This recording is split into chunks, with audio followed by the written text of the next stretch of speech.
Halo semuanya, perkenalkan saya mahasiswa dari program studi Teknik Elektro Fakultas Teknik Universitas Udayana. Di sini saya akan mempresentasikan materi mengenai Artificial Neural Network atau ANN yang bersumber dari jurnal yang berjudul Simulasi Jaringan Syaraf Tiruan berbasis metode backpropagation sebagai pengendali kecepatan motor DC, dengan autor yaitu Rami Wiryadinata dan Dwi Ana Ratnawati. Jadi video presentasi ini saya buat untuk memenuhi ujian akhir semester dari mata kuliah komputasi cerdas pada sistem tenaga listrik dengan dosen pengampu yaitu Bapak Insinyur Imade Mataram, Magister Ergonomi, Magister Teknik. Sebelum itu, saya akan memperkenalkan diri terlebih dahulu. Perkenalkan, nama saya IGD Ari Biantara dengan NIM 17055541075 dari kelas B. Kemudian, Artificial Neural Network yang akan saya bahas yaitu berjudul Simulasi Jaringan Syaraf Tiruan berbasis metode backpropagation sebagai pengendali kecepatan motor DC. Abstrak. Motor DC dan komputer banyak digunakan dalam kehidupan sehari-hari, baik di rumah tetangga, industri maupun lingkungan pendidikan yang sangat membutuhkan ketelitian dan penggunaan yang serba otomatis. Jaringan syaraf tiruan merupakan salah satu kendali motor DC yang dapat disimulasikan menggunakan Neural Network Toolbox pada software MATLAB 6.5. Dengan menggunakan metode backpropagation dan fungsi gradient descent momentum, diperoleh struktur jaringan yang terbaik, terdiri dari 5 sel neuron lapisan input, 3 sel neuron lapisan tersembunyi, dan 1 sel neuron lapisan output. Fungsi aktivasi pada setiap lapisan menggunakan fungsi identitas dengan learning rate yaitu sebesar 0,1 dan momentum coefficient sebesar 0,9, menghasilkan mean square error atau MSE sebesar 0,00700382. Persentase MSE pengujian adalah sebesar 1,645%. Banyaknya jumlah data masukan berpengaruh terhadap banyaknya literasi dan MSE yang dihasilkan.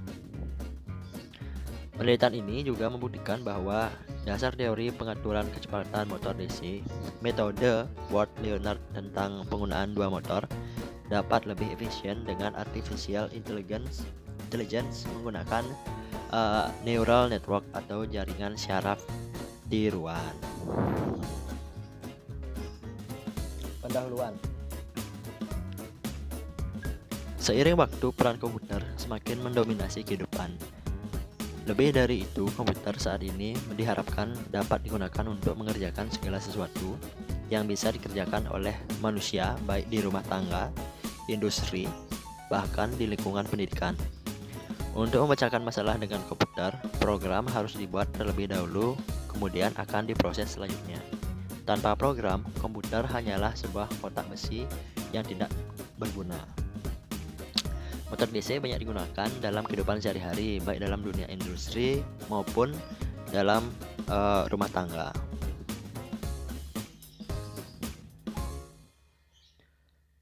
Motor DC yang beredar sebenarnya sudah menggunakan bahasa logika sederhana yang ada yang dikendalikan manual oleh manusia.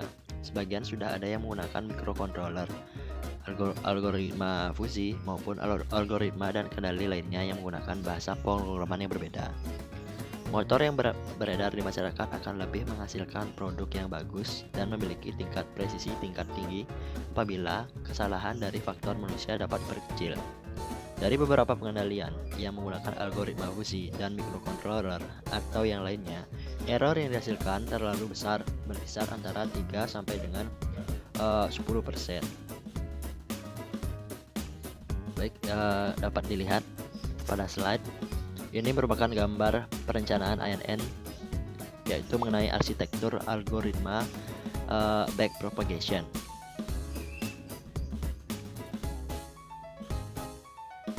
Kemudian ini merupakan perencanaan ANN juga. Yang sebelah kiri yaitu blok diagram perencanaan sistem. Kemudian yang sebelah kanan yaitu model inverse pelatihan. Parameter training. Yang pertama, jumlah epoch atau literasi. Epoch atau iterasi merupakan siklus pelatihan jaringan. Iterasi akan berhenti jika sudah memenuhi kriteria parameter lain atau sudah mencakup batas maksimum literasi. Pada percobaan ini, batas maksimum epoch yang digunakan adalah 1000. Kemudian yang kedua, time atau waktu pelatihan. Pelatihan juga akan berhenti jika sudah mencapai batas waktu yang telah ditentukan. Pada percobaan ini, waktu yang digunakan yaitu infinitive atau tak terbatas. Kemudian yang ketiga, goal atau target error. Goal merupakan target error yang ingin dicapai pada pelatihan. Goal mempengaruhi performa pelatihan. Pada percobaan ini, nilai target yaitu 0, di mana pelatihan akan terus dilakukan hingga mendekati nilai target atau akan berhenti bila sudah memenuhi parameter lainnya. Kemudian yang keempat, fail atau kegagalan performa.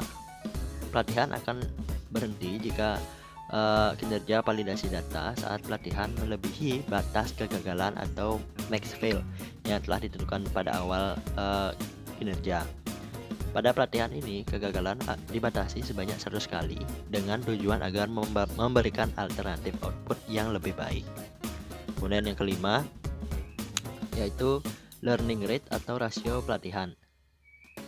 Rasio atau skala dalam perubahan atau penambahan bobot dan bias dalam pelatihan jaringan. Pada percobaan ini, nilai rasio yang digunakan yaitu sebesar 0,001 yang bertujuan untuk memperkecil perubahan nilai bobot agar mendapatkan hasil yang maksimal. Nah, dapat dilihat ini merupakan variabel input yang terdapat pada jurnal. Ini merupakan variabelnya. Ini merupakan variabel target yang juga sudah ada pada jurnal. Kemudian ini merupakan neural network tool.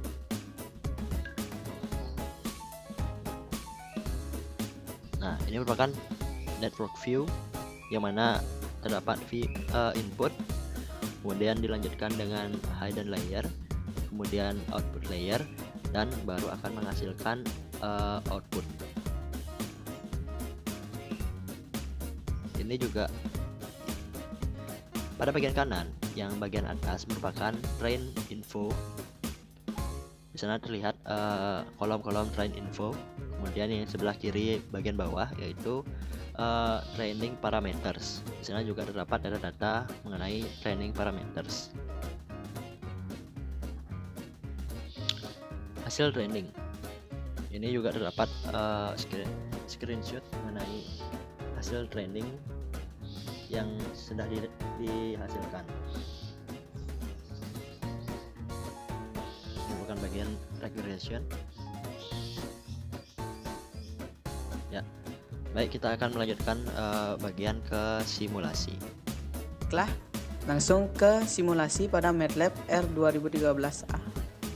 Di sini ada dua variabel yaitu tegangan dan kecepatan. Di sini tegangan saya gunakan sebagai variabel input dan kecepatan saya gunakan sebagai variabel target. Langsung saja ke NN tool. Nah, pada sisi input kita gunakan tegangan. Kita import di input data dan kecepatan kita import di target data. Kemudian networknya kita buat baru. Di sini kita select input dan di sini select target.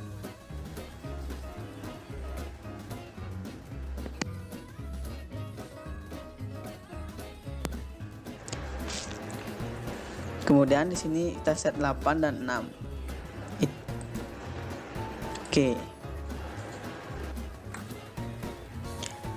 Di network 1 ini kita double klik. Nah, ini dia merupakan view dari network yang telah kita buat. Kemudian kita masukkan training datanya di input target. Kemudian di sini juga kita input juga kecepatan. Kemudian input dan kecepatan. View edit sudah, kemudian langsung saja ke train network. Nah, hasil trainnya sudah kita ketahui seperti ini. Kemudian berikutnya kita akan lihat regressionnya. Nah, ini sudah hasil dari regression, tapi kita akan terus train network sampai dia mendekati nilai 1.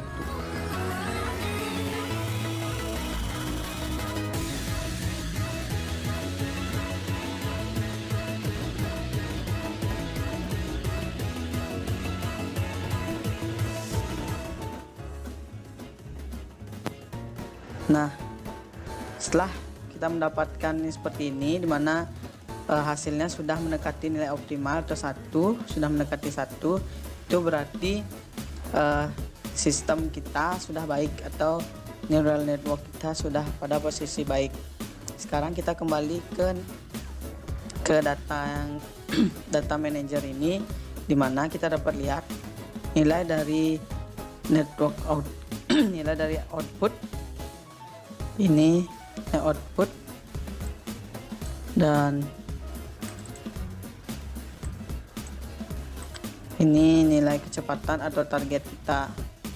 Nah, dari nilai target ke nilai output nilainya sudah mendekati. Itu berarti neural network kita sudah baik. Baik, sekian yang dapat saya simulasikan, dan selanjutnya kita akan menuju ke kesimpulan. Setelah presentasi dan simulasi yang telah saya lakukan, didapat beberapa kesimpulan yang dapat ditarik dari presentasi ini, yaitu yang pertama, pelatihan dan pengujian akan lebih cepat jika data yang dihitung dalam jaringan menggunakan operasi matriks. Kemudian yang kedua, banyaknya data yang dijadikan sebagai data pelatihan berpengaruh terhadap lamanya waktu literasi untuk mencapai target error minimum. Jumlah iterasi akan semakin banyak dan nilai MSE yang dihasilkan akan semakin banyak pula. Kemudian yang ketiga, struktur terbaik JST untuk sistem kendali kecepatan motor DC terdiri dari 5 sel neuron lapisan input. Lapisan tersebut terdiri dari 2 lapisan, di mana HL pertama memiliki 3 sel neuron. Lapisan